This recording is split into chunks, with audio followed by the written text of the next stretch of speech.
Hello there guys, been a bit of a while. So last week on Instagram I put the opportunity out for people to ask me questions about being a seasonaire, anything that they wanted to know about what I do and life around the mountains. So had some interesting replies back, some interesting questions, so I thought I'd just dive straight into them. Alright, first question from my mate Charlie.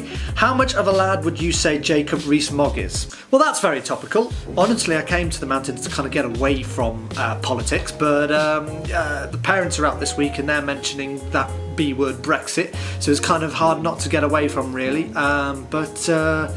Question number 2 is from Sam. How many... No, we're not doing that question, Sam. We're not doing that question, sorry, no. Come on, I'm looking for questions about working out here in the winter, what we have to do, what's it like in comparison to other areas and such and such. And now we've got one. This is from JJ. Now JJ says, what is a seasonaire? JJ, a seasonaire is someone who comes out and works for a period of time. In particular, it's associated with working out in the winter. You work for the entire winter season and then you go home or you go off and do another job. I guess you could kind of put the seasonaire terminology to working in the summer as well, but it's more commonly known with being someone that works out here for the winter. You could be a ski instructor, you could be a chalet host, you could be a rep, you could be a driver, you could be someone working in the bars within here, but that is what essentially a seasonaire is. And everyone ends up mingling together and spending so much time. In this building here, I've got not only the Crystal reps, we've got an Ingham's rep, we've got a Nielsen's rep, we've got people that work in the whiskey and in the equipment hire shop. The whiskey's one of the bars, so we're all quite closely knit here. And no, the seasonaire life is really, really good. It's intense and it's short, but it is one hell of a good load of fun. Alright, next one. Any top tips for when you reset another seasonaire's iPad before transfer day? Yeah, I spoke to Frankie about this the other day. My advice, don't. Remember the passcode next time, please. This is a good one for any of you that have either done one season or are just wanting to weigh up an option for your first season. My cousin, Soph, she's asking me France or Austria. I'm going to tell you now, although I've not completed this season, Austria 100%. In particular, the things that I found here during in comparison, it's so much cheaper. The way I look at it, 2 large beers in the Moonlight bar, which is the après bar right at the base of the ski slopes, €8. You had to pay that for one 330ml bottle of beer at the Folie Douce. Here it's much better beer as well, but just generally you'll find coming to Austria, even if you're on holiday, it's going to be a lot cheaper. I think the ski culture here is a lot more, I think it's better, I think it's a lot more welcoming to people from all over. The Brits here, we are not the largest foreigners that come in, it's actually the Dutch, and the Brits I think come in second. But either way, the Austrians absolutely love everyone that comes here. Everyone's so friendly. When you're walking down the streets, you will say Servus, and everyone says hello, which you don't get that in France. And the layout of the resorts is also entirely different. The altitude of most Austrian resorts is quite low. Here we're only at 700 meters, and the highest peak is only 1800 meters virtually. So that's, in comparison to last year, Val Thorens, the resort, was at 2,400 meters.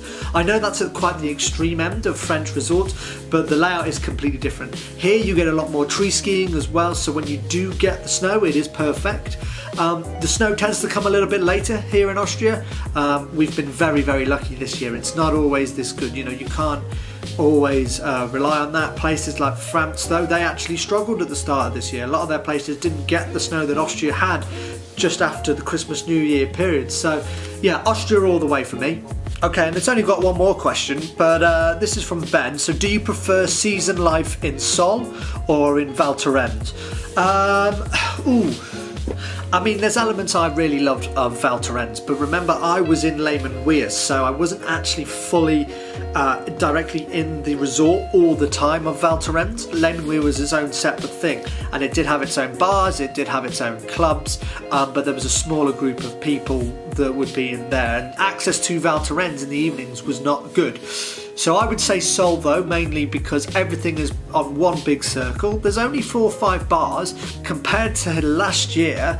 I am really getting on well with a lot of the other seasonaires from the other companies, and also quite close with a lot more people working with all the bars, because people know a lot of our reps and our team from working in other areas of the country. A lot of people have worked in Magaluf actually, so everyone kind of knows each other, and it's been easier to be included and include myself in a lot of the activities that have been going on. Things are cheaper, I've told you that, but there's always live music going on every single night, which I love, and it's the same 3-4 bands who also are really, really great people and quite friendly, and I've gone out and skied with them. We've all gone out and had lunch and gone out on the slopes together. It's a really, really good bunch of people. We call ourselves Sollyoaks. The accommodation, I'm sharing an accommodation this year, which is a lot better, although it's nice to have your own time like I did last time. Because I was in a hotel with customers, I didn't always feel like I was switching off.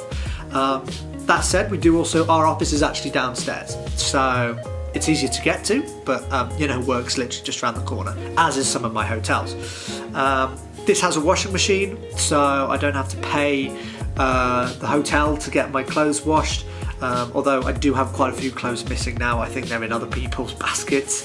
The cooking facilities are good. The girls have got an oven next door, we've got a hob, so we share quite well. I personally feel the skiing here is a lot better. Yes, I know the Three Valleys is huge. To be honest, the piste map here is not good, but the runs, the off-piste, the powder, in between the trees, being able to ski to Westendorf, there's really, really long runs. It is really great. I used the app yesterday. I did 40 odd kilometers with my dad. I was absolutely knackered. There's 77 restaurants on the slopes. The furthest you go from one restaurant to another is 3 kilometers, so you have so much choice. So yeah, look, I'm absolutely loving the life at the moment, the Seasonaire stuff. It's great to be able to draw comparisons to last year. But there you go, that's been my first sort of YouTube/Instagram question and answer. Thank you to those that actually sent in the questions that were relevant. By all means, I think I might do something a little bit like this near the end of the season, perhaps, you know, have some things looking back on the season, a bit of reflection. But guys, if you've liked what you've seen, please hit the like and the subscribe button. I know it's been a few days now since the last video's coming up, but there's a couple of really exciting things I'm looking forward to. It's the 100th vlog next, so I'm looking forward to that. Take care guys, have a good day, and I'll see you next time.